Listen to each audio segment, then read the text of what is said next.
গুৱাহাটীত পূৰ্ণগতিত খেলো ইণ্ডিয়া অস্মিতা ৰাজ্যিক হকী লীগ জুনিয়ৰ শাখাত নগাঁও চেম্পিয়ন। নগাঁও ছোৱালী দলে গুৱাহাটীত অনুষ্ঠিত খেলো ইণ্ডিয়া অস্মিতা ৰাজ্যিক হকী লীগৰ জুনিয়ৰ শাখাৰ খিতাপ লাভ কৰিছে। ভেটাপাৰাৰ মৌলানা মহম্মদ তৈবুল্লাহ হকী ষ্টেডিয়ামত চলি থকা প্ৰতিযোগিতাখনৰ দেওবাৰে অনুষ্ঠিত হোৱা ফাইনেলত নগাঁও দলে 4-0 গ'লৰ ব্যৱধানত মাকুমৰ ছোৱালী দলক পৰাস্ত কৰে। নগাঁৱৰ হৈ গ'ল স্ক'ৰ কৰে মিনু ডেকা, হেমা ৰাৱাট, অঞ্জলি ভগত আৰু সাগৰিকা বৰ্মনে। ইফালে জুনিয়ৰ শাখাৰ ব্ৰঞ্জ পদক লাভ কৰে নাহৰকটীয়াৰ ছোৱালী দলে। ফাইনেল মেচৰ পূৰ্বে অনুষ্ঠিত তৃতীয় স্থান নিৰ্ধাৰণকাৰী খেলখনত নাহৰকটীয়াই 13-0 গ'লৰ ব্যৱধানত তেজপুৰৰ ছোৱালী দলক পৰাস্ত কৰে। নাহৰকটীয়াৰ হৈ ৰেশ্মা জগত আৰু সুনিতা ৰুমানীয়ে হেট্ৰিক অৰ্জন কৰাৰ বিপৰীতে দুটাকৈ গ'ল কৰে দেৱিকা বাগ, মমিতা হেমৰাম আৰু সংগীতা ৰুমানীয়ে। উল্লেখ্য যে ভাৰতীয় ক্ৰীড়া প্ৰাধিকৰণৰ সহযোগত অসম হকী আয়োজন কৰা প্ৰাইজমানি প্ৰতিযোগিতাখনৰ চেম্পিয়ন নগাঁও দলে 2 লাখ, ৰানাৰ্ছ আপ মাকুম দলে 1,60,000 আৰু তৃতীয় নাহৰকটীয়াই 1,20,000 টকা লাভ কৰে। প্ৰতিযোগিতাখনৰ সন্দৰ্ভত জনালে অসম হকী সন্থাৰ সম্পাদক তপন কুমাৰ দাসে। আমাৰ এই অস্মিতা ষ্টেট হকী লীগ আছাম 2025 যি ভাৰত চৰকাৰৰ খেলো India, sports authority of India আৰু হকী ইণ্ডিয়াৰ যৌথ প্ৰচেষ্টাত আমি ইয়াত আয়োজন কৰিছোঁ।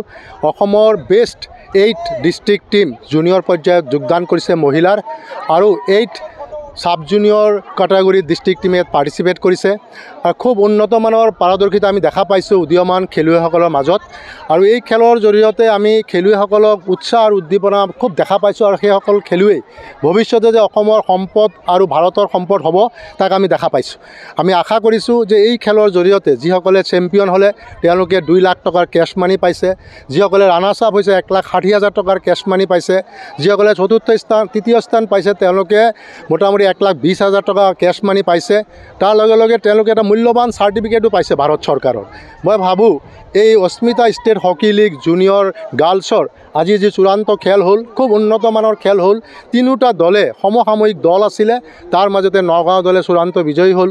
মই ভাবিম যে এই যুৱ প্ৰজন্মৰ খেলুৱৈসকলৰ পৰা আমি অসমত টেলেণ্ট স্পৰ্টাৰ হিচাপে নিৰ্বাচন কৰিবৰ কাৰণে ইতিমধ্যে খেলো ইণ্ডিয়াই নিযুক্তি দিছে আৰু সেইসকলে যি নিযুক্তি কৰিব, যি 20জনীয়া খেলুৱৈসকলক নিযুক্তি কৰিব, এইসকলক লৈ আমি সপোন দেখিম যাতে তেওঁলোকে আগন্তুক দিনত চাই এক্সেলেঞ্চি চেণ্টাৰত যাব পাৰে।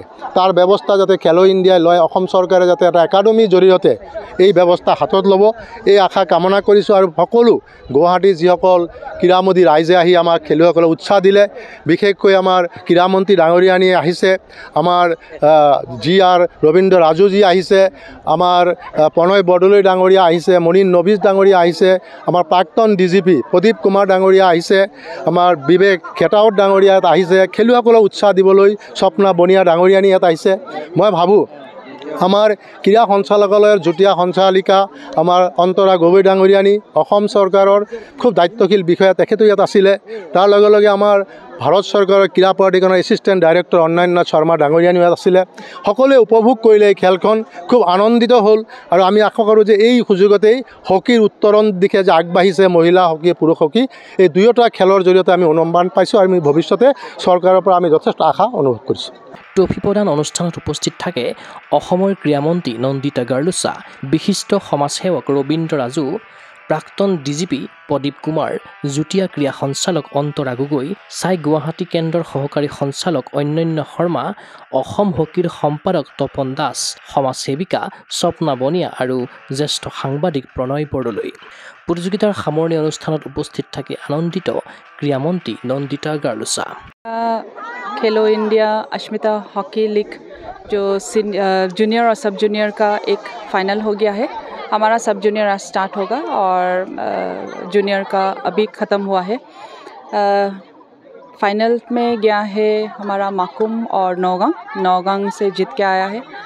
एक ये जो खेलो इंडिया का तरफ से अश्मिता लीग बोल के नया से दिया गया है from the department of sports under the ministry central government of India.